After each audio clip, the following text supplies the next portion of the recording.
What's going on, investors? In today's video, we're going to be talking about asset protection strategies and what entities that we use to keep our assets protected from frivolous lawsuits. If you guys are new to this channel, welcome. My name is Sean and I love real estate. On this channel, we go over real estate investing tips and strategies to help you become a real estate investing boss. So subscribe to the channel and hit the bell notification to get notified of all of our latest videos. And if you enjoy this video, hit the like button to support this channel. So before you start this video, note that I am not an attorney and this is not legal advice. Please do your own due diligence and do your own research before implementing any of the strategies in this video. This is just for informational purposes only. So why asset protection? So before we talk about the different structures, let's talk about what asset protection is in general. So as an example, so in the future, let's say that you have a child who goes out one night and accidentally kills somebody while drunk driving. Now obviously your child is at fault, but the family may go after you and your assets in order to compensate them for the damages of losing a family member. In this case, they can go after all the assets you own under your personal name and you could potentially go bankrupt. But if your properties are actually owned by another entity, such as an LLC or trust, then the lawsuit will not be able to reach those assets. You'll only be limited to getting sued for what you personally own.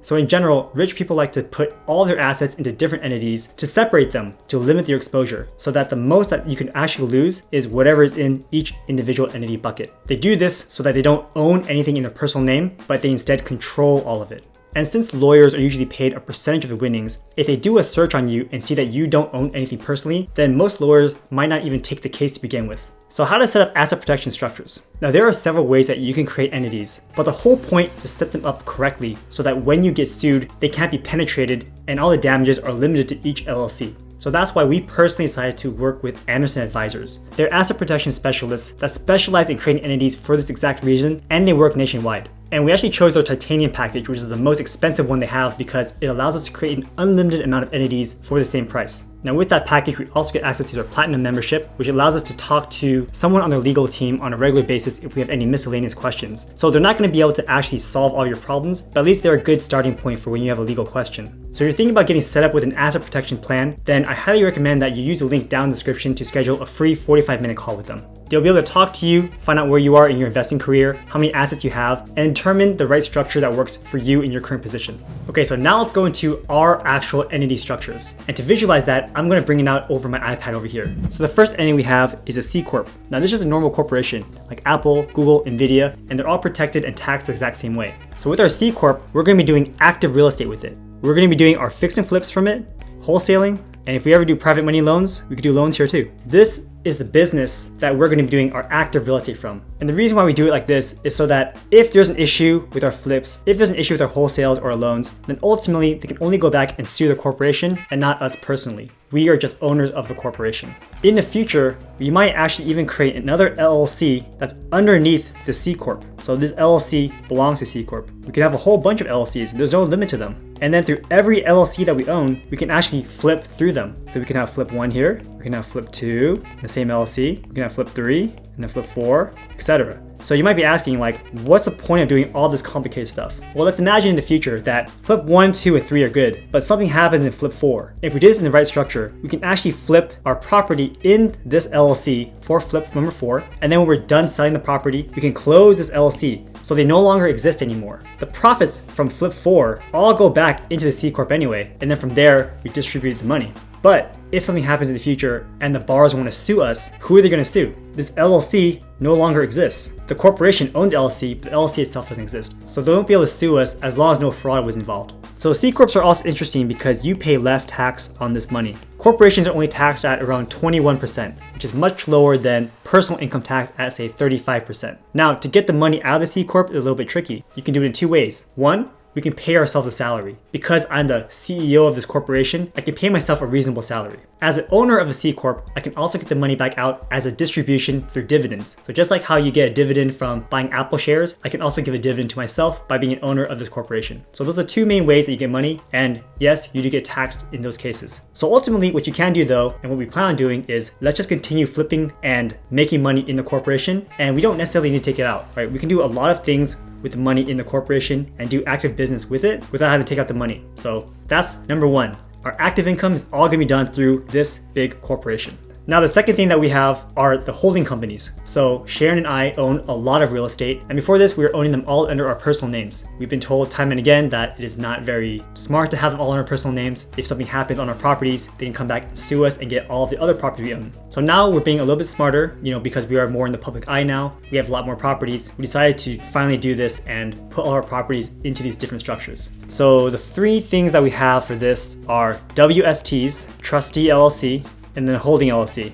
The first one we're going to go over is the WST. So this stands for a Wyoming Statutory Trust. So a Wyoming statutory trust is very similar to just a regular LLC, except it provides more anonymity and therefore more protections. And these are the main way that we hold assets. In the perfect scenario, and the most protected way to do it is every single property you own should have its own WST or LLC that owns it. So for example, if we own 10 properties, we should have 10 LLCs or 10 WSTs. Now, you might be asking, I've never heard of WSTs before. What is it, and why don't I just use an LLC instead? Well, a WST actually costs more money to set up because there's more paperwork involved. However, because we are on that titanium package with Anderson Advisors, the cost is the same, right? It's zero. So for us, we might as well get the best thing. But the beauty of a WST over an LLC is for people who live in California. You see, in California, for every LLC that you own and you're doing business with in California, you have to pay $800 every single year. So technically, even though you have properties in Virginia, in Florida,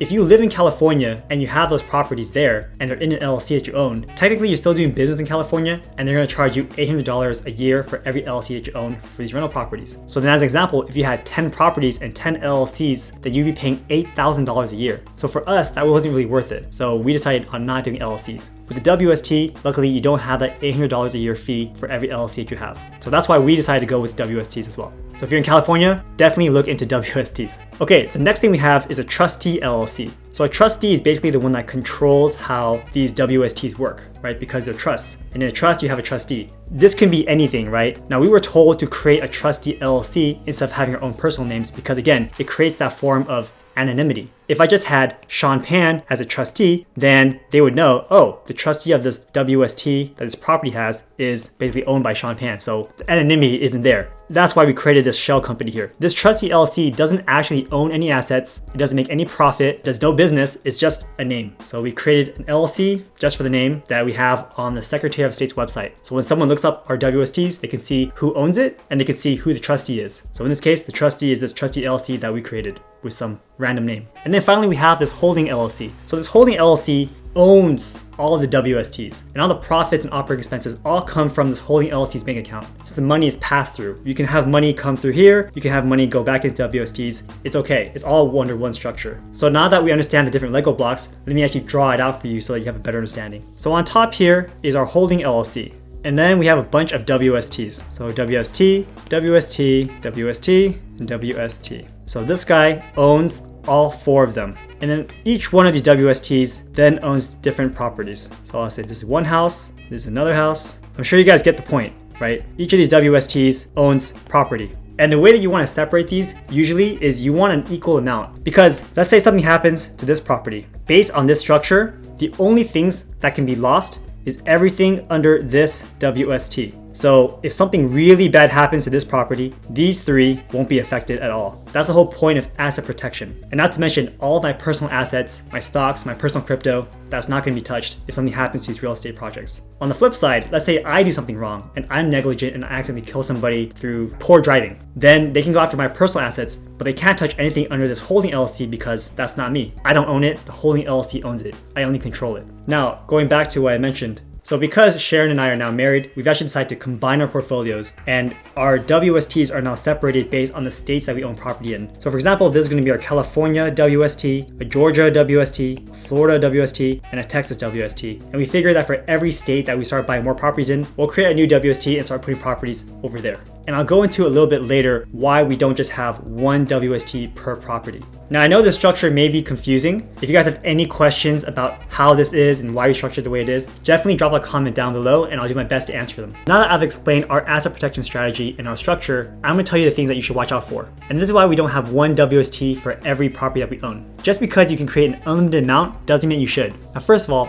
with each entity you create, you have some fees associated to it. Anderson Advisors doesn't charge anything, but you always have state filing fees and you have RA fees. RA stands for Registered Agent. And a registered agent is a business or individual that will receive the summons if something happens in that state. So let's say you're in California and you have a WST based in Wyoming, right? It's a Wyoming Statutory Trust. You need to have somebody in Wyoming to receive any documentation that pertains to your WST. So we have to pay for that naturally. And so for every entity that we create, we have to pay a yearly RA fee. It's not too much, it's only $200 per year per entity, but it adds up, you know? And so as you can see, it quickly adds up if you have just a whole bunch of entities. And also with every entity that you create, you also have some documentation associated to it. You have your articles of incorporation, EIN, and operating agreement, and not to mention all these other documentations and the fact that you have to have meetings for them. It becomes a hassle and you don't really need that much protection, right? It's kind of like overkill. And finally, moving properties into your entities after you create them isn't free either. You still have to pay for transfer taxes, title and escrow fees for every property.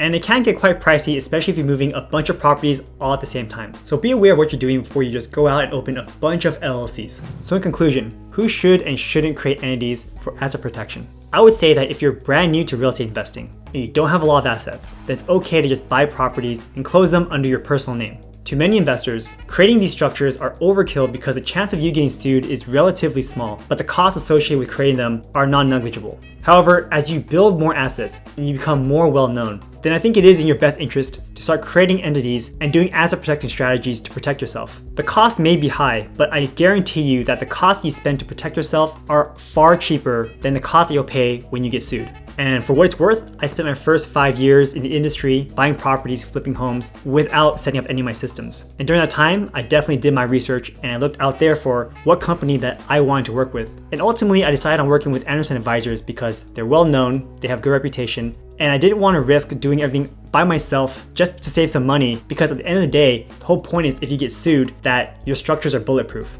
I've enjoyed the experience of working with them so far and I highly recommend them for anyone looking for asset protection services. So again, if you watched this video and you decided that asset protection is right for you and you want a place to start setting up your entities, I highly recommend that you click the link down in the description below to schedule your free 45-minute consultation with Anderson Advisors. They'll look at your profile, they'll give you a talk, and they'll set you up with something that they think will work well for you. Hopefully this video was very helpful for you. If it was, please hit the like button, subscribe, and hit the bell notification to see more videos just like this one. Thanks so much for watching, guys, and I'll see you next time.